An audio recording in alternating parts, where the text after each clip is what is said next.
What do you think is the most important campaign issue, presidential campaign issue?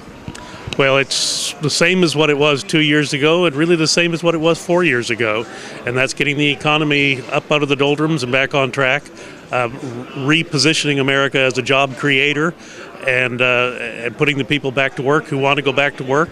We don't need new taxes, we need new taxpayers, and that has been our structural problem that has occurred going back a little over 4 years' time, but it has endured through the entirety of President Obama's first administration, and it's one of the things that, one of the failings that it wasn't corrected.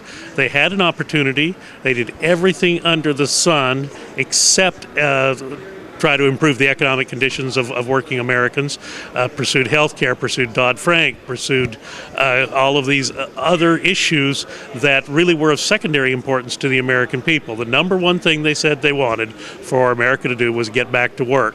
The job losses in 2008 were staggering. President Obama takes office in 2009, they're continuing, and what did we get? A national debate on health care. And people were upset about it. When I did my town halls back home in August of 2009, people were showing up at what would normally be a couple of dozen people show up at a town hall, had thousands of people show up, and they were angry that the federal government was concentrating on this when they needed to go back to work.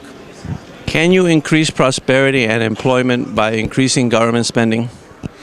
If you could, then we would be there, and we're not. So the answer to your question is no. I mean, how could you increase government spending more than what has been spent in the last 4 years? You had $1 trillion deficit in 2009, $1 trillion deficit in 2010, $1 trillion deficit in 2011, and another $1 trillion deficit that's going to be racked up this year at the end of the fiscal year, September 30th. So if that would do it, we should be there, or at least be showing some signs that we're on the path.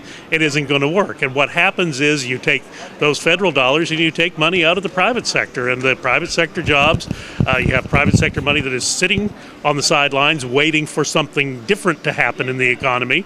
They're wondering if, regardless of political party, regardless of who's sitting in the White House, they're wondering if at some point the federal government is going to get it and allow them back into the job creation that they know how to do. But right now, people are saying, I don't know. It's an uncertain environment ahead. This is like walking on shifting sands. I don't know what my employers are going to cost me under this health care law. Things keep changing. People keep saying it's going to stay or going to go. So they wait. And it's not you can't really criticize someone who is in that position and waiting, because they kind of want to know what their government is going to do to them. Should the government redistribute its citizens' wealth?